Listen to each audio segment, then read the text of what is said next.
안녕하십니까. 민법을 잘 아는 남자 양천입니다. 이번 영상은 문제풀이 영상이죠. 매매에 관한 문제를 풀어보려고 하는데, 매매에 대해서는 시험 문제가 두 문제 정도 출제된다 예상하시면 되고요. 일단 담보 책임에서는 반드시 출제가 되고, 계약금에 대한 부분에서 자주 출제가 됩니다. 그래서 두 문제 내지 세 문제 이렇게 출제가 되는데, 우리가 실제로 검토해야 될 문제는 그렇게 많지는 않아요. 그래서 우리가 어떻게 보면 전략적인 부분이라고 생각할 수도 있으니까 확실하게 내 것으로 만드셨으면 좋겠어요. 자, 일단 문제를 보도록 하죠. 1번 매매에 관한 다음 설명 중 틀린 거죠. 교재 가지고 계신 분들은 몇 페이지인 거죠? 여기가 111페이지네요. 그죠? 111페이지고 1번입니다. 개념에 관한 문제죠. 특정한 재산권의 이전과 대금의 지급은 매매계약의 실행 내지 이행이 지나지 않으며 그 성립 요건 아니다. 맞는 질문이죠. 매매계약은 대표적인 낙성계약입니다. 따라서 실제로 대금을 지급해야 성립하는 것이 아니라 대금을 지급하기로 약정을 하고 실제로 재산권을 이전해야 성립하는 것이 아니라 재산권을 이전하기로 약정만 하면 성립하는 거죠. 따라서 재산권 이전과 대금의 지급은 그 매매계약의 효과, 실행 내지 이행이지 매매계약의 성립 요건은 아닌 거죠. 2번 매매계약의 비용, 채무의 이행 시기 및 이용 장소 등에 관하여 합의가 없으면 매매의 성립에 영향이 있다. X입니다. 자, 만약에 이러한 부분에 대해서 합의가 없다면 그때는 민법의 규정이 적용되거든요. 이 세 가지는 민법의 규정이 있어요. 일단 매매 계약의 비용은 절반, 쌍방이 반씩 부담하고요. 채무의 이행 시기는 동일한 기한이 있는 것으로 추정을 하고 이행 장소는 원칙적으로 매도인의 주소지지만 인도와 동시에 대금을 지급하는 경우에는 예외적으로 인도 장소죠. 따라서 민법의 규정을 두고 있기 때문에 합의가 없더라도 매매계약 성립은 영향이 없기 때문에 2번이 X고 2번이 답인 거죠. 3번 매매계약 당사자가 아닌 타인 소유 물건을 목적물로 한 매매계약도 유효하다. 참 많이 나오는 지문인 거 맞죠? 항상 말씀드리지만 요 타인 소유물에 대한 매매계약이 유효한 이유는 남의 물건을 팔아치울 수 있다는 얘기가 아니라 지 것도 아닌데 팔겠다라고 했다면 책임을 져야 된다는 의미에서 유효라는 거 좀 생각해 보셔야 되고요. 매매계약은 대표적인 낙성계약이고 불요식계약이고 쌍무계약이고 유상계약이고요. 그 다음에 매매계약은 재산권을 이전하기로 약정하고 대금을 지급하기로 해야 돼요. 만약에 이 재산권에 대한 대가로서 또 다른 재산권을 이전하기로 했다면 그것은 매매계약이 아니라 교환이거든요. 따라서 매수인의 주된 국부의무는 매매대금 지급 의무인 거죠. 매매대금이 아닌 다른 재산권을 이전하기로 약정했다면 그것은 매매가 아니라 교환이니까요. 자, 답은 2번이네요. 2번입니다. 매매에 관한 설명으로 틀린 것은요. 자, 일단 제가 저번 강의부터 계속 많이 말씀드린 거죠. 계약 자유의 원칙상 임대차를 제외한 나머지 모든 계약법의 규정은 임의 규정이다. 따라서 매매에 관한 규정도 싹 임의 규정이고 특약으로 달리 정할 수 있습니다. 자, 매매 비용은 쌍방이 반씩 부담한다 말씀드렸죠. 물론 임의 규정이에요. 따라서 1번 매매 비용을 매수인이 전부 부담한다는 약정은 특별한 사정이 없는 한 유효이다. 5 맞는 질문이죠. 자, 매매는 재산권을 이전하기로 약정하는 거죠. 다시 말하면 매매 목적은 물건이 아니라 재산권이에요. 따라서 소유권을 거래하는 것도 매매지만 지상권, 전세권, 임차권, 특허권 모든 재산권을 거래하는 것도 매매이기 때문에 2번 지상권도 재산권인 거죠. 따라서 지상권은 매매의 대상이 될 수 없다. X가 되고요. 답은 2번이 되는 거죠. 3번 대금 지급 장소입니다. 원칙적으로 매도인의 주소지지만 인도와 동시에 대금을 지급하는 경우에는 인도 장소가 되기 때문에 3번 매매 목적물의 인도와 동시에 대금을 지급할 경우 그 인도 장소에서 대금을 지급하여야 한다. 5. 맞는 질문이죠. 그 다음에 4번 이 과실에 관한 부분인데 아주 시험에 잘 나와요. 간단하게 좀 정리를 해봐야 되는데 자 이런 거죠. 자 매매 계약을 했어요. 그리고 인도하기 전이라면 매도인이 점유하고 있으므로 매도인이 과실을 수취합니다. 따라서 인도하기 전에는 매도인이 과실을 수취하기 때문에 그 대금에 대해서 이자를 달라고 청구할 수는 없습니다. 이에 반해서 인도 후에는 누가 점유하죠?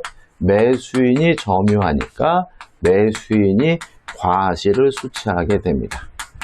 그 대신 매수인이 대금 지급을 아직 완납 안 했다면 과실을 수취하는 대신 매수인은 이자를 지급해야 된다는 거 꼭 기억해 두시고요. 여기까지가 이제 민법 규정이에요. 다만 우리 판례가 일종의 예외를 인정하게 되는데 인도받기 전이라도 대금 지급을 완납을 했다면 그때부터는 매수인이 뭘 취득하냐면 과실을 수취하게 된다. 따라서 매수인이 과실을 수취하려면 둘 중에 하나를 해야 돼요. 인도를 받든지 대금 지급을 완납해야 돼요. 인도를 받든지 대금 지급을 해야 매수인이 과실을 수취한다는 거 꼭 기억해 두시고요. 항상 조심할 것은 등기가 아니라 뭐죠? 인도라는 거. 따라서 이전 등기를 했더라도 아직 인도를 받지 못하고 있다면 매수인은 과실을 수취하지 못한다는 거 하나 조심하셔야 되겠죠. 자, 그럼 이제 4번을 질문을 볼 수 있죠. 매매 목적물이 인도도 되지 않았고요. 대금도 완제되지 않았어요. 그러면 인도 존이고 매수인이 대금도 완납하지 않았다면 과실은 누가 수취합니까? 매도인이 수취해야 되겠죠. 따라서 목적물로부터 생긴 과실은 매도인에 속한다. 맞는 질문이 되겠죠. 4번 당사자 사이의 행사 기간을 정하지 않은 매매의 예약 완결권이죠. 자, 이 예약 완결권은 승낙을 받지 않고 일방적으로 행사하는 거기 때문에 형성권입니다. 따라서 형성권은 소멸시효 올리지 않아요. 그 대신 행사기간, 제척기간에 걸리게 되는데 일반적으로 10년이기 때문에 매매 예약 완결권은 그 예약이 성립한 때로 10년 내 행사해야 된다. 10년의 제척기간에 걸린다. 맞는 지문이 되겠죠. 3번 문제입니다. 자, 매매 예약에 관한 설명 중 틀린 거죠. 일단 예약을 하게 되면 일방 예약이 원칙이기 때문에 일방 예약을 한 것으로 추정하기 때문에 예약 완결권이 한쪽 당사자에게만 귀속하게 되고요. 이러한 예약 완결권 일종의 재산권이기 때문에 양도할 수가 있습니다. 따라서 예약 완결권은 양도할 수 없다. X죠. 양도할 수도 있고요. 보존할 수도 있고 만약에 부동산에 대한 권리라면 보존하기 위해서 가등기하는 것도 가능하거든요. 따라서 틀린 것은 1번이죠. 2번 채권적 예약은 예약상 권리자가 본계약 체결에 청약을 하면 상대방은 승계 의무가 아니라 승낙이네. 이것도 못하네요. 죄송합니다. 승낙의 의무를 부담한다. 맞는 질문이고요.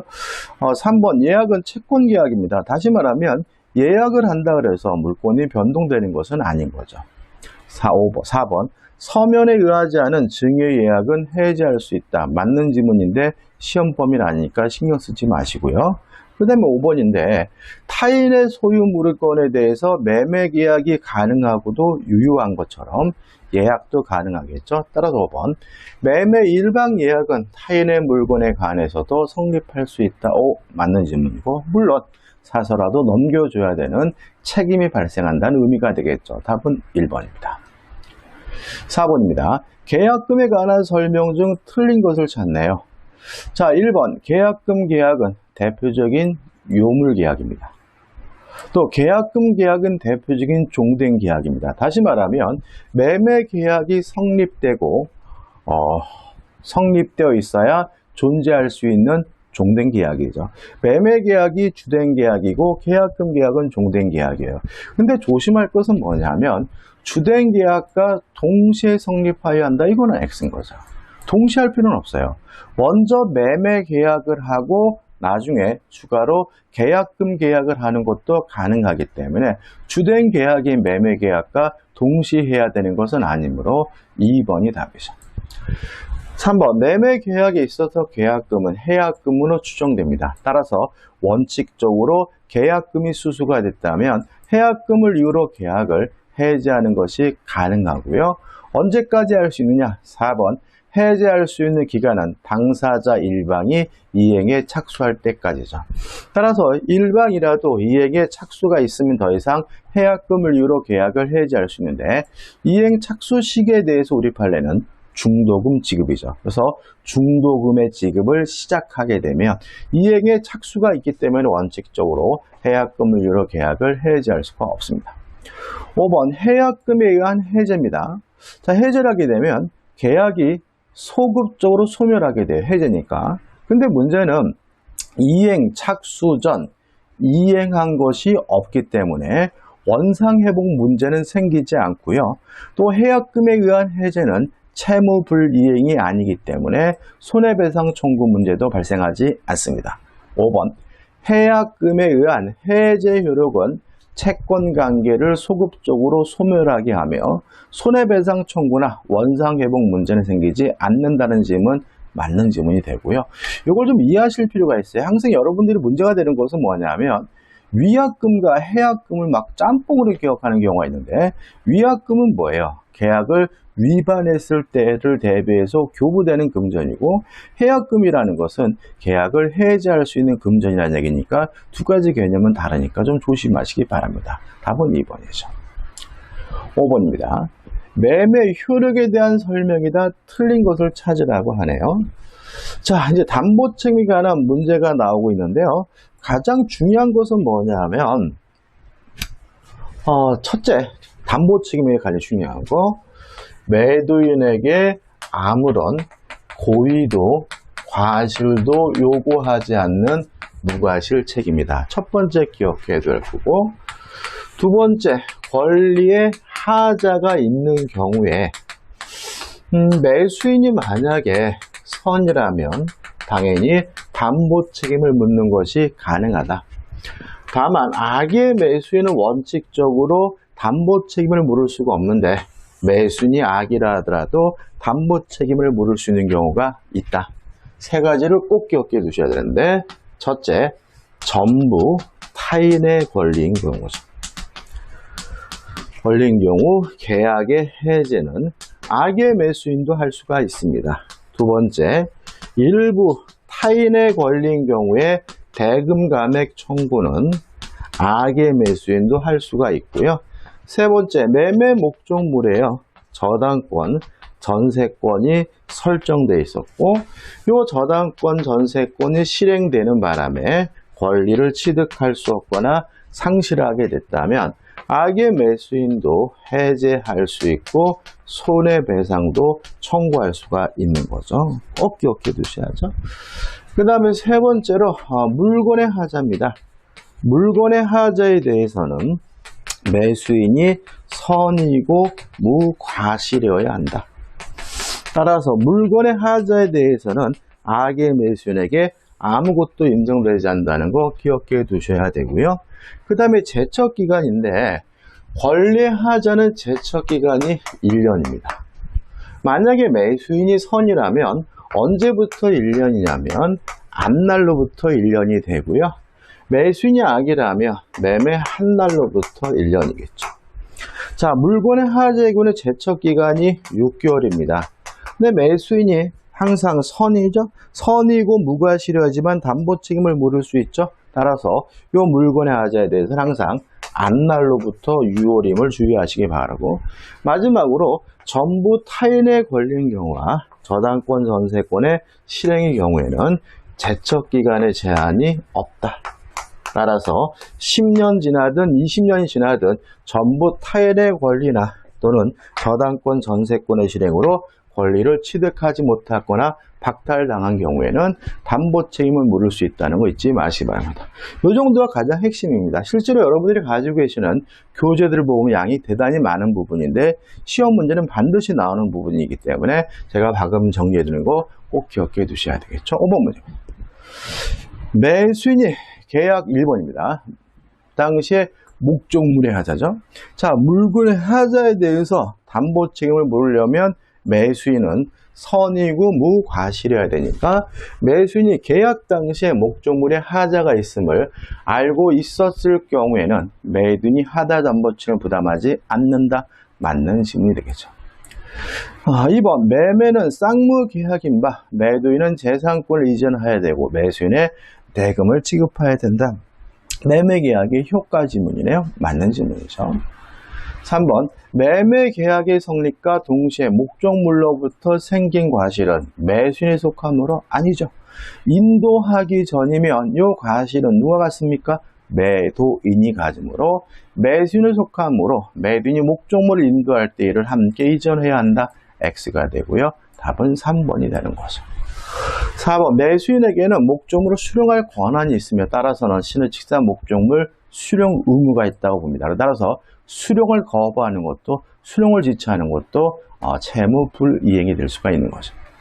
5번 매매 목적물에 대하여 권리를 주장하는 자가 있어요. 그러면 매수인은 매수한 권리를 이를 위험이 있는 한도에 대해서 대금의 지급을 거절할 수 있습니다. 588조 조항인데 일단 누군가 권리를 주장할 수 있다면 그 위험의 한도에서 대금 지급을 거절할 수 있다. 기억하시고 이러한 매수인의 행동에 대해서 매도인은 어떻게 할 수가 있냐면 담보를 제공하고 매매 대금 지급을 요구하거나 아니면 이 대금을 법원에다 공탁을 요구할 수 있다는 것까지 기억해 두셔야 됩니다.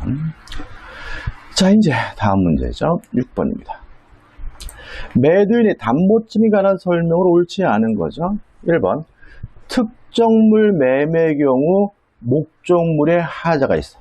자, 물건의 하자는 매수인이 선이고 무과실이지만 담보 책임을 물을 수 있잖아요. 따라서 악의 매수인에게는 아무것도 인정되지 않으므로 악의 매수인의 계약을 해지할 수 없다. 5 맞는 질문이죠. 자, 2번은 채권을 양도한 겁니다. 일단 이렇게 기억하시면 돼요. 채권을 양도하면서 채무자의 자력을 담보했다면 원칙적으로 매매할 당시의 자력을 담보한 것으로 추정을 한다.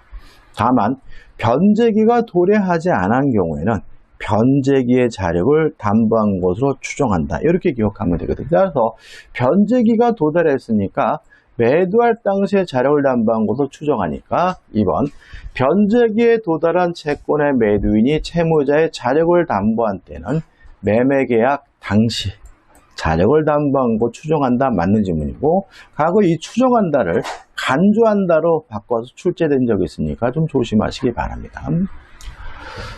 3번 무효인 강제 경매입니다. 자, 이게 참 우리가 참 누누이 말씀드린데 모든 책임은 유효함을 전제로 해요. 따라서 뭔가 무효라면 뭐가 발생할 수 없냐면 책임이 발생할 수는 없는 거죠. 따라서 매매 계약이 무효라면 담보 책임 발생하지 않습니다. 또 경매가 만약에 무효라면 경매입니다. 이거 또 못하네. 경매가 무효라면 담보 책임이 발생하지 않습니다. 왜요? 모든 책임은 유효함을 전제하는 거죠. 따라서 무효인 강제 경매입니다. 경매 절차를 통하여 하자 있는 권리를 경락받은 자는 경매의 채무자나 채권자에게 담보 책임을 물을 수 없다. 맞아요. 왜냐하면 모든 책임은 유효함을 전제로 하니까요. 4번 매매 계약의 내용에 중요 부분에 착오가 있는 경우 매수인은 매도인의 하자 담보 책임이 성립하는지와 상관없이 착오를 이유로 그 매매 계약을 취소할 수 있다. 맞는 질문이죠. 착오가 있었고 그것이 중요 부분이라면 일단은 뭐 할 수 있습니까? 취소할 수 있는 거죠. 5번입니다. 종류 매매의 경우 인도된 목적물의 하자가 있는 때에는 선의 매수인은 하자 없는 물건을 청구해. 이게 완전물 급부 청구해가지고 다른 물건으로 바꿔달라고 요구할 수 있거든요. 따라서 실제로 만약에 하자 없는 물건으로 돌려준다면 손해는 없는 거죠. 따라서 동시에 손해배상을 청구하는 것은 아닙니다. 다시 말하면 완전물 급부를 청구하거나 또는 손해배상을 청구하고 선택적으로 하는 거기 때문에 5번이 X고 5번이 답이 되는 거죠. 7번입니다. 권리의 하자에 관한 담보 책임에 대한 내용 중 맞는 것을 찾네요. 1번 매매 목적물이 저당권 전세권에 의하여 제한되어 있을 경우에 매수인은 선인 경우 하나여 계약을 해지하고 손해배상을 청구할 수 있다. X가 되겠죠. 그죠?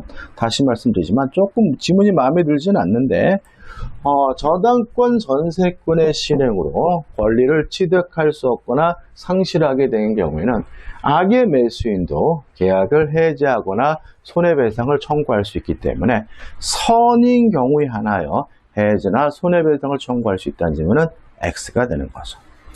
2번 권리의 일부가 타인에 속해요. 악의 매수인은 대금 감액을 청구할 수 없다. X죠. 제가 아까 정리드렸죠. 일부 타인의 권리인 경우에 악의 매수인도 대금 감액을 청구하는 것이 가능하죠. 3번 권리의 전부가 타인에게 속해요. 전부 타인의 권리인 경우죠.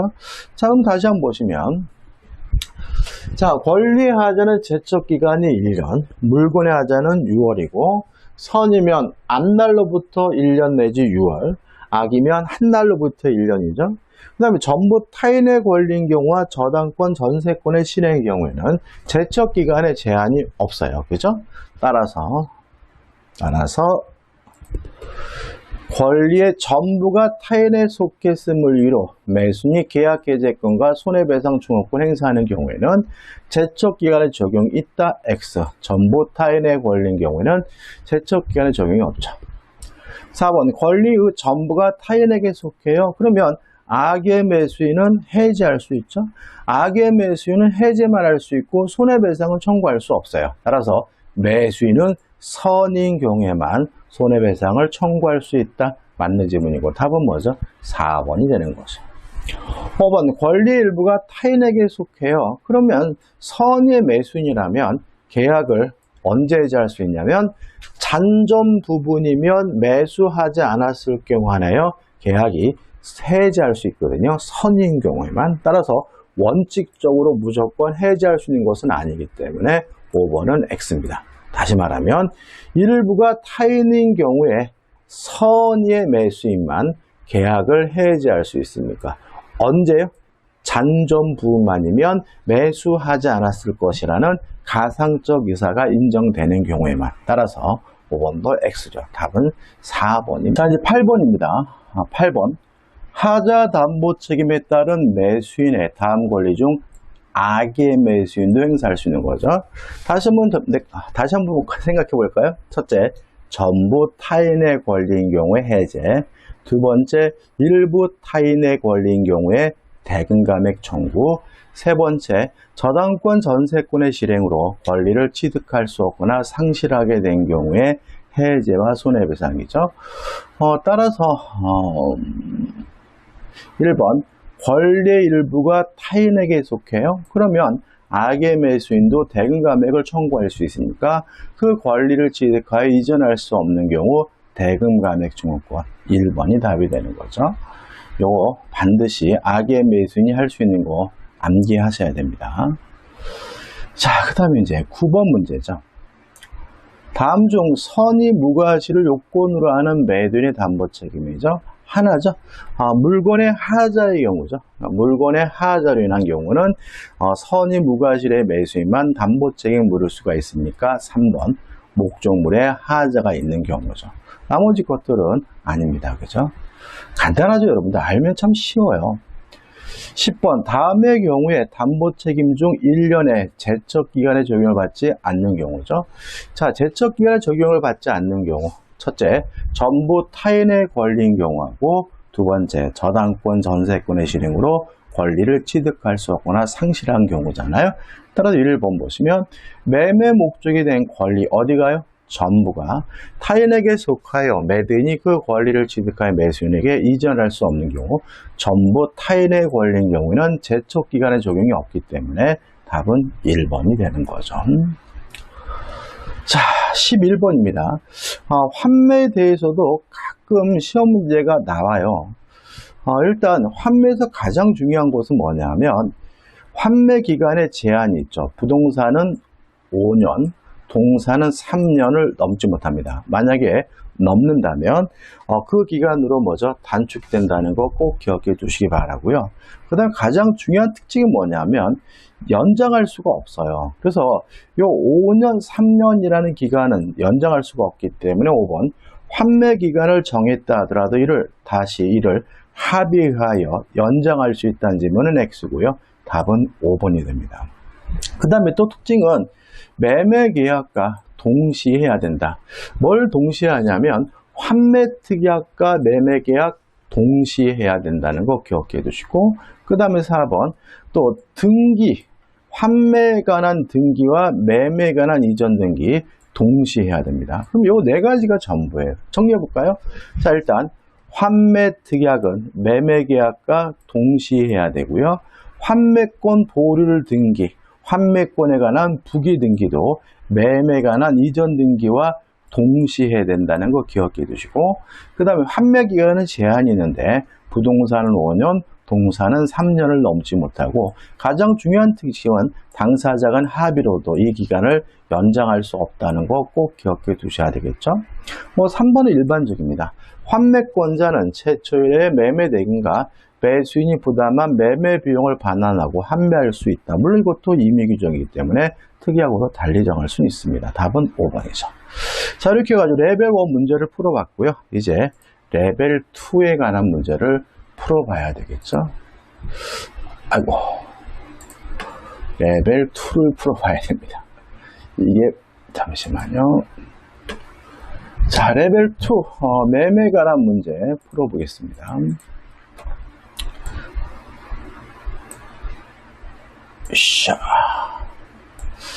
자, 그 레벨 2 해가지고 매매에 관한 사례 문제인데 그렇게 문제가 많지는 않습니다. 여러분들이 실제로 이 매매에 대해서는 기본 개념 문제를 정확하게 내 것으로 만드는 것만으로도 충분해요. 자, 풀어보도록 하죠. 1번입니다. 갑은 자신의 2억 상당의 건물을 의뢰토지와 교환하는 계약을 체결했어요. 자, 교환에 대해서는 민법 규정 자체가 없습니다. 실제로 매매에 관한 민법 규정 그대로 준용을 한다는 거 주의하시기 바라고, 이런 문제가 나오면 어떻게 생각하지 마시고 매매로 생각하시고 문제 지문을 이해하시면 돼요. 을로부터 1억 원을 보충하여 지급받기로 하였다. 다음 설명 중 틀린 거죠.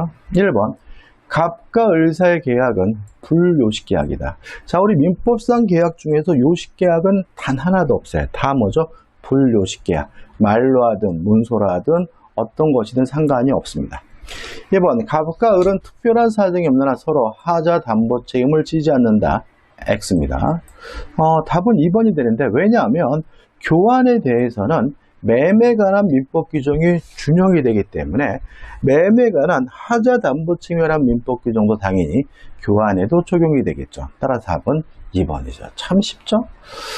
을의 보충금 1억 원의 미지급은 채무 불이행이죠. 따라서 교환 계약의 해제 사유가 해당한다. 맞는 질문이고, 4번 계약 체결후 을의 과실로 건물이 을의 과실로 소실됐어요.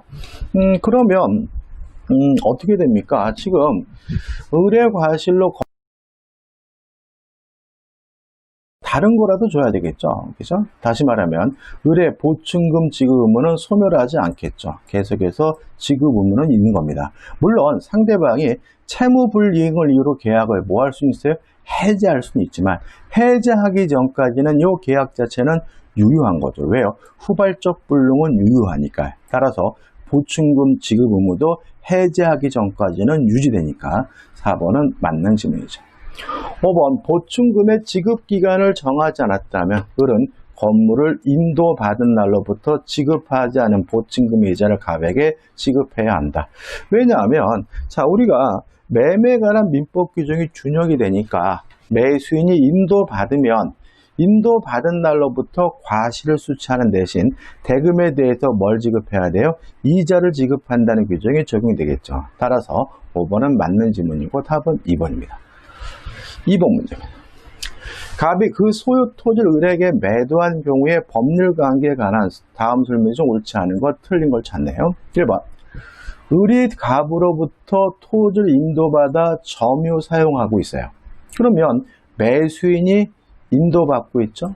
매수인에게 과실수취권이 있죠. 자, 매수인에게 과실수취권이 있다라는 말은 부당이득 반환 의무가 없다는 것이죠. 따라서 그의 명의로 소유권 이전 등기를 격려받지 않았더라도 그 토지의 사용이익을 부당이득이라고 할 수 없다. 5. 맞는 질문이고, 다시 말씀드리지만 과실은 인도를 기준으로 한다.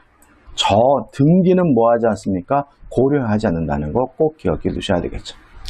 3번. 갑은 매매 목적물인 토지를 을에게 인도하지 않았어요? 그러면 매도인이 인도하지 않았다면 과실을 수취하는 대신 무엇은요?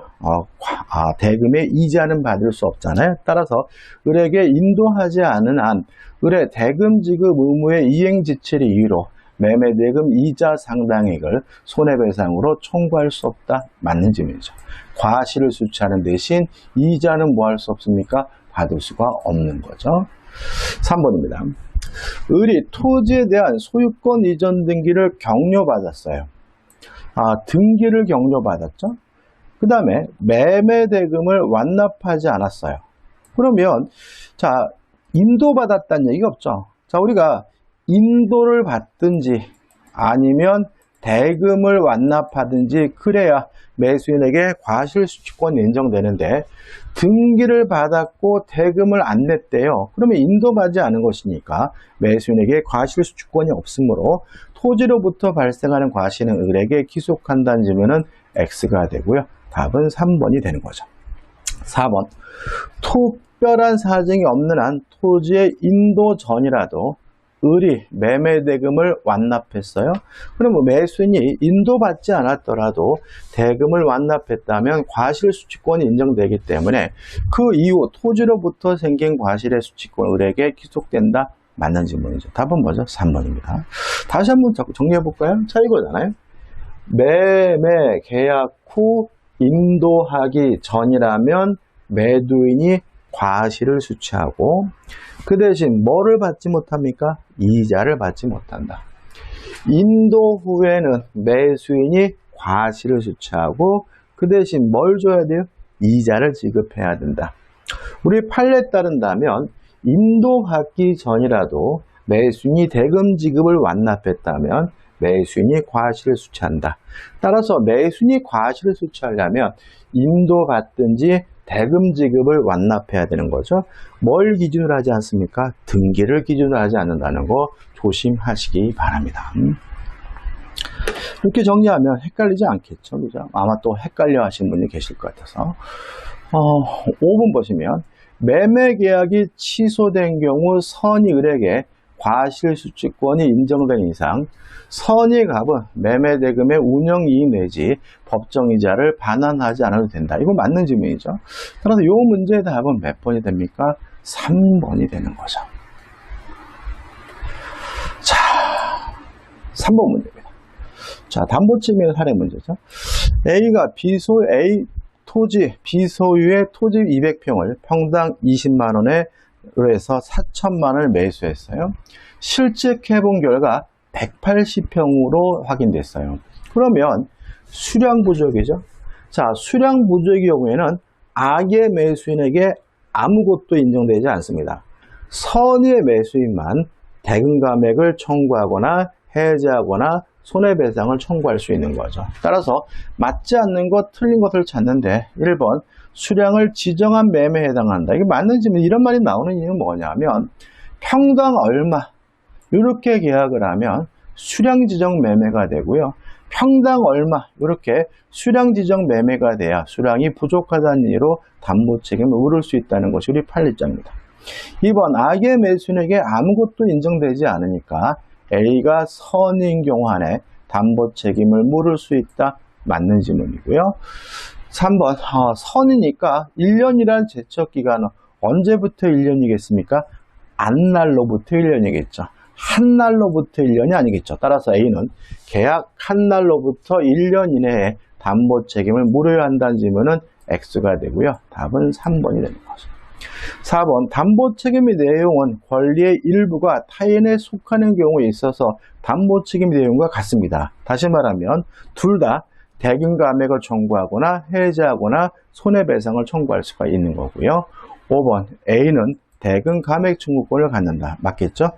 수량 부족의 경우에는 대금 감액을 청구하거나 또는 해지하거나 손해배상을 청구할 수 있습니다. 따라서 답은 먼저 3번이 되는 거죠. 4번입니다. 갑과 을은 면적을 가격 결정이 제일 중요한 요소영화예요. 이게 왜 나오냐면 수량 지정 매매란 얘기고요.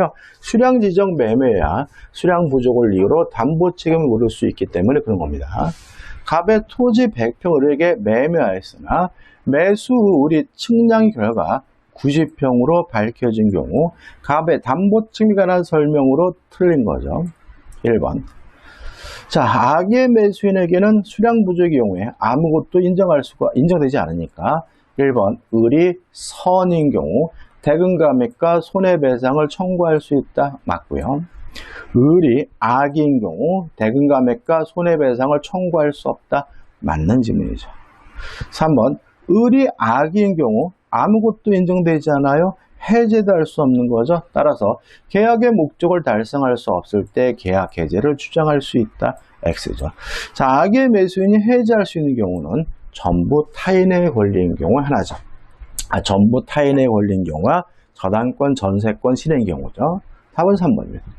4번 을이 선인 경우에는 토지의 부족분을 안날로부터 1년, 제척기간은 선이니까 안날로부터 1년이죠. 갑에게 담보 책임 물을 수가 있고요. 5번 토지 위에 제3자 저당권이 설정돼 있어도 그것만으로는 갑은 을에 담보 책임을 지지 않는다. 맞습니다. 자, 왜 그러냐면 저당권이 실행이 돼서 매수인이 권리를 취득할 수 없거나 상실하게 되면 매수인은 선악 불문하고 해지하고 손해배상을 청구할 수 있어요. 근데 저당권이 설정되어 있다는 말은 실행됐다는 말은 아니거든요. 그러면 저당권이 설정되어 있다는 이유만으로 매수인이 그 목적물을 사용 수익하는 데는 일단은 지장이 없는 거죠. 따라서 저당권이 실행됐다면 선악불문하고 해지와 손해배상을 청구할 수 있지만 저당권이 설정되어 있다는 이유만으로는 담보책임 묻지 못한다는 것이 우리 민법의 태도니까요. 꼭 기억해 두셔야 돼요. 답은 3번이 되는 거죠. 5번입니다. 갑은 을로부터 토지 500평을 매수했는데 그중 100평이 을의 소유가 아니어서 그 부분에 소유권 이전받을 수 없게 되었어요. 그러면 일부 타인의 권리인 경우죠. 그러면 악의 매수인은 대금 감액만 청구할 수 있고 선이면 대금 감액도 청구하고 올 수 있고 손해배상도 해지도 할 수 있는 거죠. 자, 틀린 것을 찾습니다. 1번 갑이 선이라면 다 할 수 있으니까 감액 청구 또는 계약 해제 외에 손해배상을 청구할 수 있다. 맞는 질문이죠. 자, 갑이 선이면 제척기간 언제부터요? 안날로부터 1년이겠죠. 갑이 선인 경우 을에 대한 담보 책임은 사실을 안날로부터 1년 이내 행사해야 한다. 맞는 얘기고요. 3번 2에서 1년은 소멸시효가 아니라 제척기간이고요. 4번 400평의 토지만으로는 갑이 이를 매수하지 않았을 것이라는 사정이 있고 갑이 선이라면 계약 전부를 해지할 수 있다. 맞는 질문이죠. 악이면 뭐만 할 수 있습니까? 대금 감액 청구는 할 수 있는 거죠. 5번 100평의 토지가 을의 소유가 아님을 갑이 알고 있었을 때에는 대금 감액을 청구할 수 없다. X가 되고요. 답은 5번이 됩니다. 자, 여기까지입니다. 여기까지고요. 이번 영상은 여기까지고 다음 영상에서 임대차에 관한 문제를 풀어보도록 하겠습니다. 자, 이 영상이 도움이 되셨다면 구독, 좋아요 부탁드리겠습니다. 고맙습니다.